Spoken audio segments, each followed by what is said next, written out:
बच्चों, तो क्या हाल चाल है? सब बढ़िया है। इस सेशन में हम देखेंगे संविधान की प्रस्तावना उद्देशिका, जिसको उद्देशिका भी कहते हैं।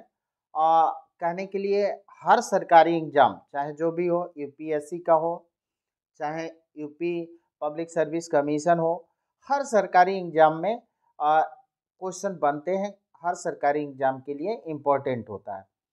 तो पहले हम शार्ट में ब्रीफ में प्रस्तावना देखेंगे, फिर इसके की पॉइंट देखेंगे और फिर इस पर जो होता है एमसीक्यू 50 एमसीक्यू भी देखेंगे। टॉप मोस्ट इम्पॉर्टेंट 50 क्वेश्चन होंगे एमसीक्यू।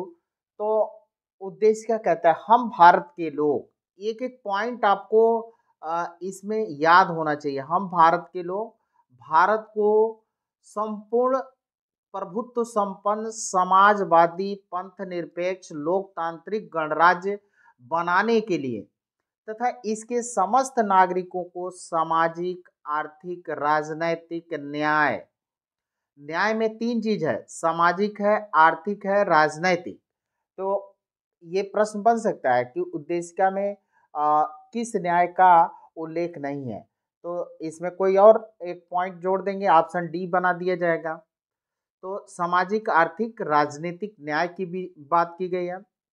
विचार, अभिव्यक्ति, विश्वास, धर्म, उपासना की स्वतंत्रता, यानी ये देखें, विचार, अभिव्यक्ति, तीसरा है विश्वास, चौथा है धर्म, और ये पांच, यानी पांच तरह की स्वतंत्रता दी गई है। विचार, अभिव्यक्ति, विश्वास, धर्म, उपासना।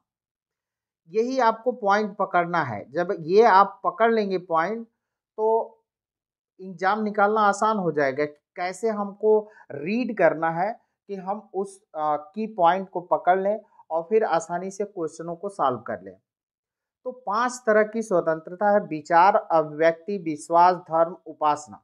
ये आप विचार, अभिव्यक्ति, विश्वास, धर्म, उपासना की स्वतंत्रता, और प्रतिष्ठा और अवसर की समता प्रदान की गई। यानी समता कौन सी? प्रतिष्ठा और अवसर प्राप्त कराने के लिए तथा उन सब में व्यक्ति की गरिमा और राष्ट्र की एकता और अखंडता, राष्ट्र की एकता और अखंडता सुनिश्चित करने वाली बंधुता बढ़ाने के लिए दृढ़ संकल्पित होकर अपनी इस संविधान सभा में आज दिनांक 26 नवंबर 1949 को, ये भी आप याद रखें, मिति मार्गशीर्ष शुक्ल सप्तमी संवत 2006 विक्रमी को एतद द्वारा इस संविधान को अंगीकृत, अधिनियमित और आत्मर्पित करते हैं। ये है उद्देशिका।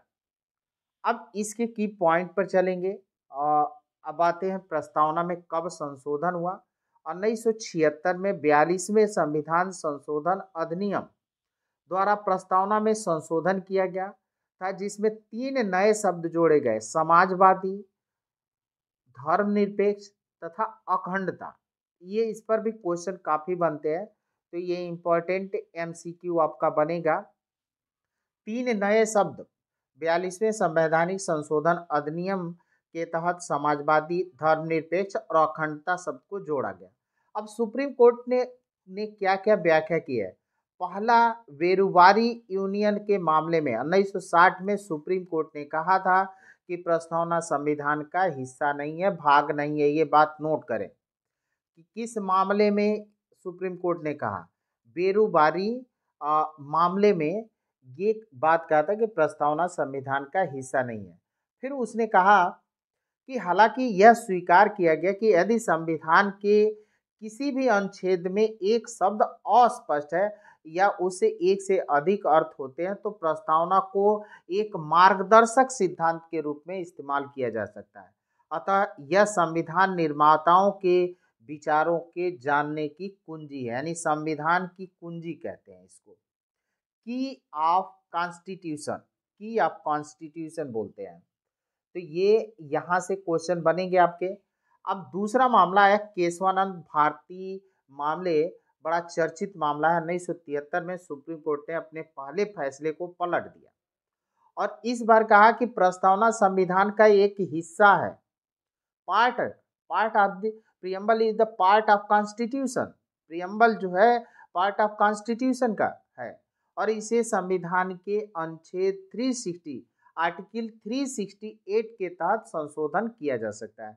यानी संविधान संशोधन का वर्णन जो होता है आर्टिकल 368 के तहत किया गया है। लेकिन इसके मूल ढांचा शब्द पहली बार आया केशवानंद भारती मामले में।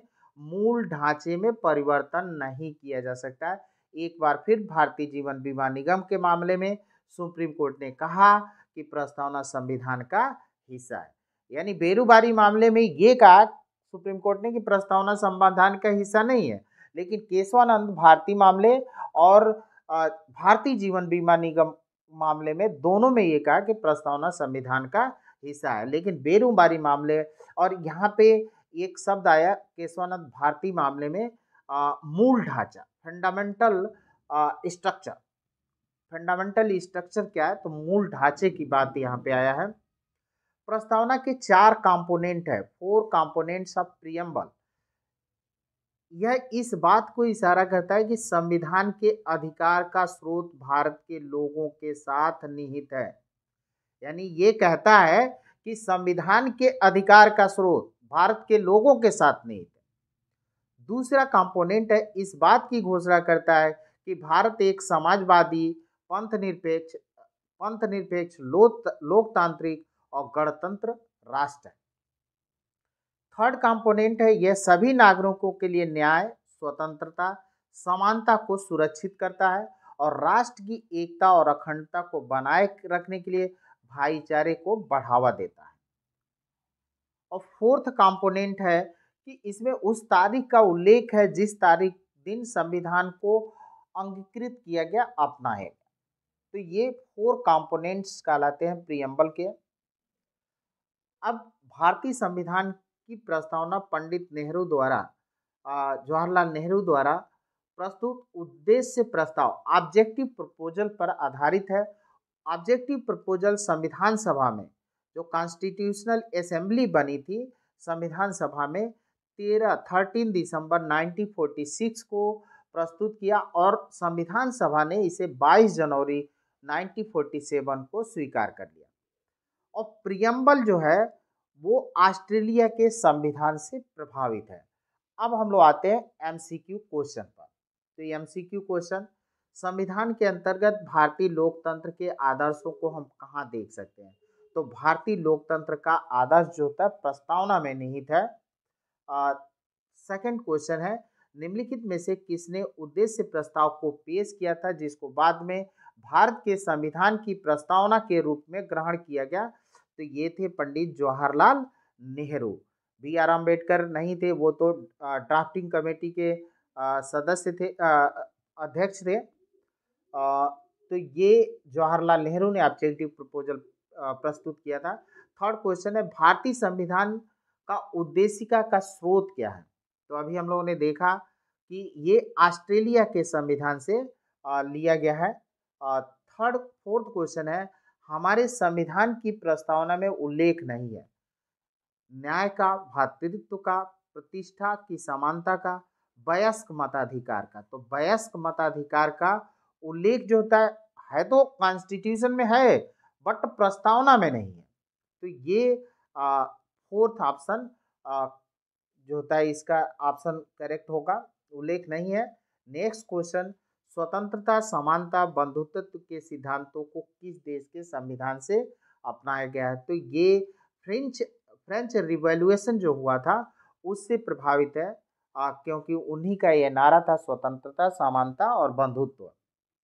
तो फ्रांसीसी रिवॉल्यूशन जो हुआ था उससे प्रभावित है ये। नेक्स्ट क्वेश्चन हम लोग आते हैं भारतीय संविधान की उद्देशिका में परिवर्तन किस संशोधन अधिनियम में किए गए? तो 42वां संशोधन अधिनियम है 1976 में। नेक्स्ट क्वेश्चन है भारत के संविधान में किस संशोधन ने भारत के वर्णन को एक संप्रभु लोकतांत्रिक गणराज्य से संप्रभु समाजवादी धर्मनिरपेक्ष लोकतांत्रिक गणराज्य में बदल दिया और साथ ही राष्ट्र की एकता शब्द को राष्ट्र की एकता और अखंडता में बदल दिया?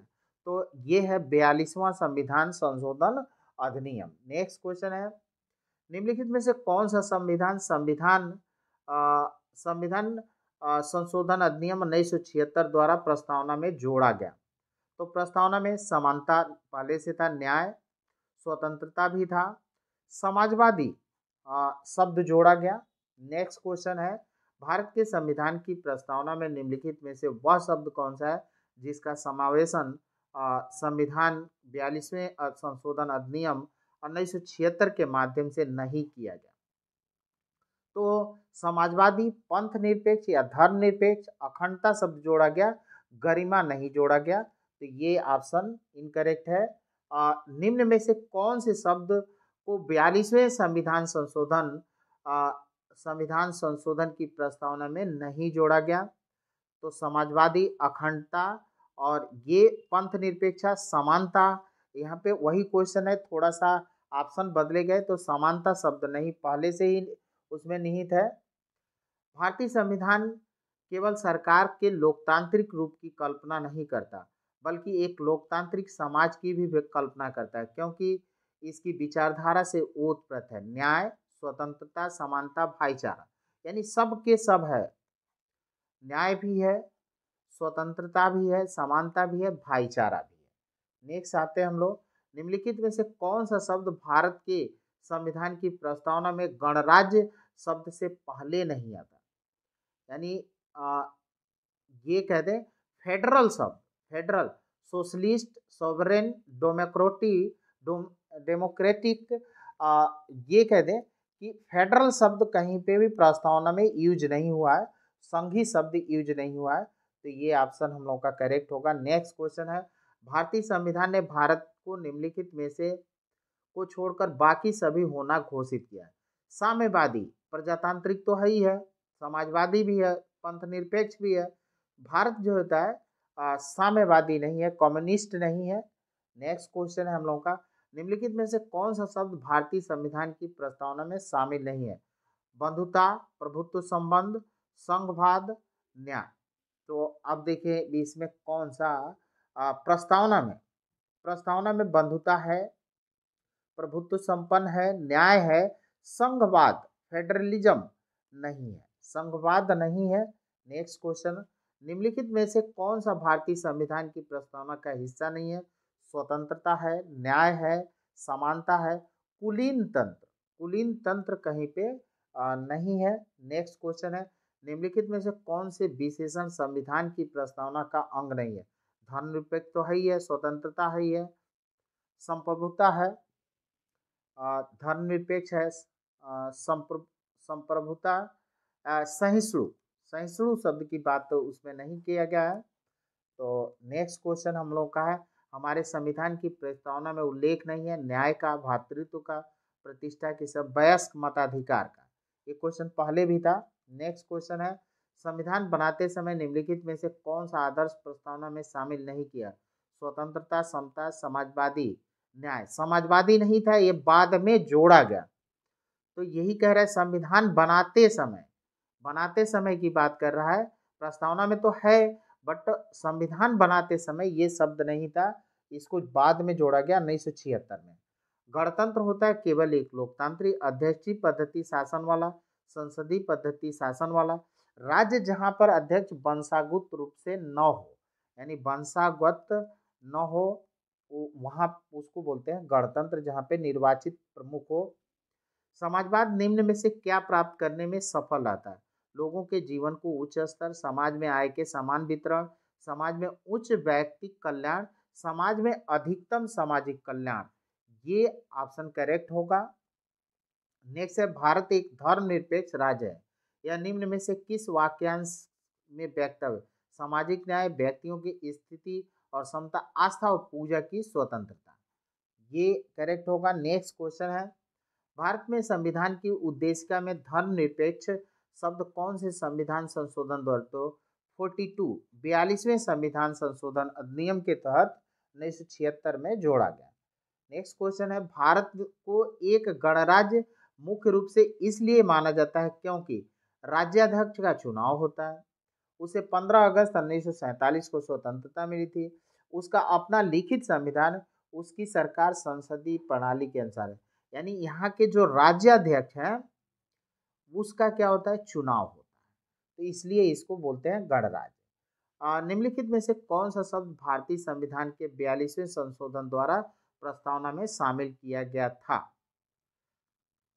शामिल किया गया, तो शामिल किया गया आर्थिक राजनीतिक आस्था, ये अखंडता शब्द जोड़ा गया। नेक्स्ट क्वेश्चन है, प्रस्तावना की कौन सी विशेषता में कहा गया है कि किसी भी सह नागरिक के साथ गौण व्यवहार नहीं करना चाहिए? तो ये समानता, समानता की बात करेगा।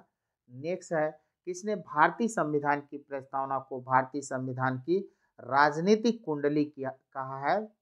तो ये N.A. पालकीवाला, ठाकुर दास भार्गव, कन्हैयालाल मणिकलाल मुंशी, भीमराव रामजी अंबेडकर। तो K.M. मुंशी ने यह शब्द कहा है, भारतीय संविधान की राजनीतिक कुंडली के रूप में वर्णित किया है। नेक्स्ट क्वेश्चन है, भारतीय संविधान के किस भाग को उसकी आत्मा कही गई है? तो वैसे तो आर्टिकल 32 को संविधान जिन्होंने निर्माण किया, B.R. अम्बेडकर जी, उन्होंने 32 को संविधान की आत्मा कहा है। लेकिन सुप्रीम कोर्ट ने केशवनाथ भारती मामले में ये एक्सप्लेन किया है कि जो प्रस्तावना है वो संविधान की आत्मा है।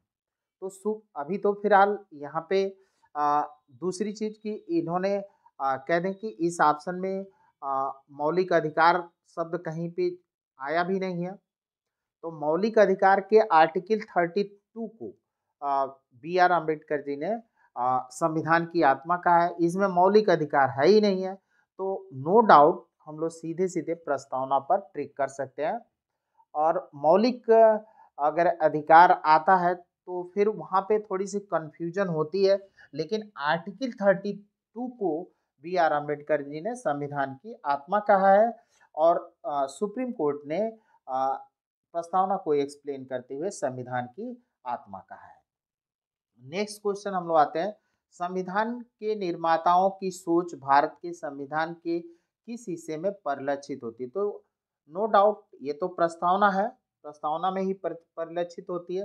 भारतीय संविधान में समाजवादी, धर्मनिरपेक्ष और लोकतांत्रिक गणराज्य शब्द को शामिल किया गया। तो ये तो हम लोग देख लिए 1976 में 42वें संशोधन अधिनियम के तहत। संविधान के उद्देशिका में क्या वर्णित है? समाजवादी, पंथ निरपेक्ष, लोकतांत्रिक, लोकतंत्रात्मक गणराज्य।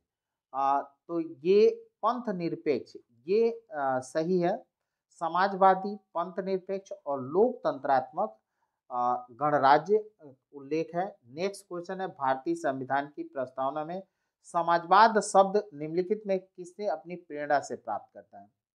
तो समाजवाद जो होता है रशियन रिवॉल्यूशन हुआ था, उससे मिलता है समाजवाद शब्द। तो रशियन क्रांति से समाजवाद शब्द आया। निम्नलिखित में से किसके अंतर्गत भारत को एक धर्मनिरपेक्ष राज्य के रूप में वर्णित किया गया है? संविधान की प्रस्तावना में। नेक्स्ट क्वेश्चन हम लोग का है, भारत धर्मनिरपेक्ष राज्य है क्योंकि यहाँ लोगों का कोई धर्म नहीं है, यहाँ सभी धर्मों को समान माना जाता है, धार्मिक विश्वास और व्यवहार निरुत्साहित है, यह एक समाजवादी देश है, तो यहाँ सभी धर्मों को समान रूप से माना जाता है। नेक्स्ट क्वेश्चन है हमारा, भारत द्वारा धर्मनिरपेक्षता स्वीकार किए जाने के कारण भारतीय नागरिकों को निम्नलिखित में से कौन सा अधिकार प्राप्त है? अपनी इच्छा अनुसार धर्म के अनुसरण करने का अधिकार, स्वयं को अभिव्यक्त करने का अधिकार, इच्छा अनुसार कई भाषाएं बोलने का अधिकार, संसदीय चर्चाओं में भाग लेने। तो यहाँ धर्म निरपेक्षता की बात करता है, तो अपनी इच्छा अनुसार धर्म के अनुसरण का अधिकार सभी को प्राप्त है। नेक्स्ट है, प्रस्तावना का वह प्रावधान जो सभी वयस्क नागरिकों को मतदान का अधिकार प्रदान करता है कहलाता है? धर्म, पंथ निरपेक्षता, समाजवाद, गणतंत्र, प्रजातंत्र। तो ये है ऑप्शन इसका होगा। नेक्स्ट क्वेश्चन, भारत एक गणतंत्र है, गणतंत्र का मतलब क्या है? शासक राजा या रानी होते हैं, शासक राजा या रानी का सीधा वंशज होता है, राज्य का प्रमुख उसके लोगों द्वारा परोक्ष रूप से चुना जाता है, वह दिन जब भारत स्वतंत्र हुआ। तो ये तो होगा नहीं, ये भी ऑप्शन इनकरेक्ट, ये भी इनकरेक्ट, तो करेक्ट ऑप्शन सी होगा। नेक्स्ट क्वेश्चन हम लोग आते हैं, भारतीय संविधान के गणतांत्रिक होने का कारण है, इसमें अधिकार विधायक शामिल है, इसमें कोई वंशानुगत तत्व नहीं है, इसमें वयस्क मताधिकार प्रदान किया गया है, इसमें निर्वाचित संसद का प्रधान है। तो यहाँ पे कह दें कि वंशानुगत तत्व कहीं देखने को नहीं मिलता है, इसलिए इसको क्या बोलते हैं, गणतांत्रिक बोलते हैं। नेक्स्ट है हम लोगों का संविधान की कुंजी किसे कहा है, तो की ऑफ कॉन्स्टिट्यूशन प्रस्तावना को कहते हैं। नेक्स्ट क्वेश्चन है हम लोगों का 1973 में केशवानंद भारती केस में इस सवाल को उठाया गया था कि प्रस्तावना को संशोधित किया जा सकता है, पूरी तरह से बदला जा सकता है, संशोधित नहीं किया सकते हैं, धाराओं में विभाजित। तो बेरुबारी याद करें कि बेरुबारी मामले में सुप्रीम कोर्ट ने कहा था कि प्रस्तावना संविधान का हिस्सा नहीं है, तो जब संविधान का हिस्सा नहीं है तो संशोधन कैसे होगा। लेकिन केशवानंद भारती मामले में कहा गया सुप्रीम कोर्ट द्वारा कि संविधान प्रस्तावना संविधान का पार्ट है, भाग है, और इसमें अमेंडमेंट किए जा सकते हैं, संशोधन किए जा सकते हैं। तो ये संशोधित किया जा सकता है। नेक्स्ट हम लोग का है भारत गणराज्य है, इसका तात्पर्य है निर्वाचित राष्ट्र प्रमुख, स्वतंत्र न्यायपालिका, शक्तिशाली विधायिका, संविधान तो निर्वाचित राष्ट्र प्रमुख। नेक्स्ट है हम लोग का निम्नलिखित उद्देश्यों में से कौन सा एक भारत संविधान की उद्देशिका में सन्निविष्ट नहीं है। विचार की स्वतंत्रता, आर्थिक स्वतंत्रता, अभिव्यक्ति। तो आर्थिक स्वतंत्रता की बात नहीं कही गई है, समता की बात की गई। तो ये हमारा होगा option B correct. Next question है हम लोगों का, अब ये पूरा का पूरा ये आईएएस का क्वेश्चन है, पूरा का पूरा इन्होंने रख दिया।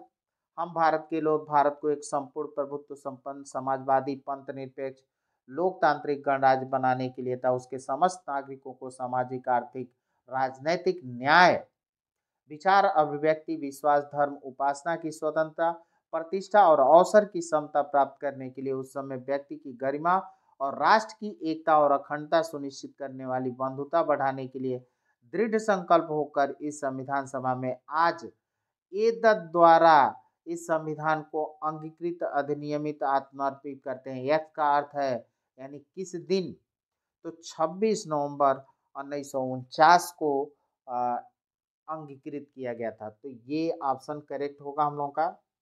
नेक्स्ट है निम्नलिखित आदर्श और दर्शन में उन्हें चिन्हित कीजिए जो भारत के संविधान के उद्देशिका में प्रतिस्थापित है। प्रभुत्व संपन्न लोकतांत्रिक गणराज्य है, समाजवाद, पंथनिर्भर, पूंजीवाद, मुक्त व्यापार। तो पूंजीवाद और मुक्त व्यापार तो नहीं है, ये ऑप्शन 1 और 2 करेक्ट होगा। नेक्स्ट क्वेश्चन हम लोग आते हैं, निम्नलिखित में से किसने 13 दिसंबर 1946 को संविधान सभा में उद्देश्य संकल्प ऑब्जेक्टिव प्रपोजल प्रस्तावित किया था जो भारत के संविधान की उद्देशिका प्रियम्बुल का आधार बना। तो ये थे पंडित जवाहरलाल नेहरू। नेक्स्ट क्वेश्चन है, भारत के संविधान के उद्देश्यों में से एक के रूप में आर्थिक न्याय किसने उपबंध किया गया है। आर्थिक न्याय, उद्देशिका और मूल, दो जगहों पर आर्थिक न्याय की बात की गई, उद्देशिका और राज्य के नीति निदेशक तत्व। तो आगे चलकर हम लोग पढ़ेंगे इसको नीति निदेशक तत्व को, तो उसमें स्पष्ट होगा। नेक्स्ट आते हैं, निम्नलिखित उद्देश्यों में से कौन सा एक भारत संविधान का उद्देशिका में सन्निविष्ट नहीं है। विचार की स्वतंत्रता, आर्थिक स्वतंत्रता। तो आर्थिक स्वतंत्रता की बात नहीं कही गई, आर्थिक न्याय की बात की गई है। तो ये बात ध्यान है, सामाजिक, आर्थिक, राजनैतिक न्याय है, स्वतंत्रता नहीं है। तो ये क्वेश्चन जो थे पीसीएस का क्वेश्चन है, ये क्वेश्चन ऑप्शन करेक्ट होगा। नेक्स्ट क्वेश्चन है, एस आर बोम्बई बनाम भारत संघवाद में भारत के संविधान की निम्नलिखित में से किस एक विशेषता को उच्चतम न्यायालय द्वारा आधारभूत संरचना के रूप में माना। मूल ढांचा, मूल ढांचा केशवानंद भारती मामले में भी आया था और एस आर बोम्बई मामले में भी आया था। तो ये है पंथ निरपेक्ष जो होता है, ये मूल ढांचा है, आधारभूत संरचना है। नेक्स्ट क्वेश्चन है हम लोगों का, भारत के संविधान की उद्देशिका के बारे में निम्नलिखित में से कौन सा से कथन सही है या है। उद्देशिका स्वयं न्यायालय में परिवर्तनीय नहीं है। उद्देशिका उन उद्देश्यों को बताती है जिन्हें संविधान स्थापित करना और आगे बढ़ाना चाहता है। उद्देशिका उस स्रोत को इंगित करती है जहां से संविधान अपना प्राधिकार प्राप्त करता है। तो ये 1, 2, 3 तीनों सही है। तो ऑप्शन ए करेक्ट होगा। नेक्स्ट, संप्रभु भारत के मामले में कौन सा कथन सही नहीं है? भारत किसी भी देश पर निर्भर नहीं है, भारत किसी अन्य देश का उपनिवेश नहीं है, भारत अपने देश का कोई भी हिस्सा किसी दूसरे देश को दे सकता है, भारत अपने आंतरिक मामले में संयुक्त राष्ट्र का पालन करने के लिए बाध्य है। नहीं बाध्य है। संप्रभु होने का मतलब है कि हम अपना खुद का विदेश नीति बनाएंगे, तो यह हम संयुक्त राष्ट्र की बात को क्यों मानेंगे? पालन करने के लिए बाध्य बाध्य नहीं है, बाध्य तो नहीं है। तो ये जो होता है ऑप्शन जो होता है करेक्ट होगा। नेक्स्ट क्वेश्चन हम लोगों का है, निम्नलिखित में से किसने कहा है कि भारतीय संविधान की प्रस्तावना संविधान का मूल मंत्र है? तो वो है अर्नेस्ट बार्कर। अर्नेस्ट बार्कर ने संविधान का मूल मंत्र कहा है उद्देशिका को। आई होप ये टॉपिक आप लोगों के लिए उपयोगी साबित होगा। धन्यवाद।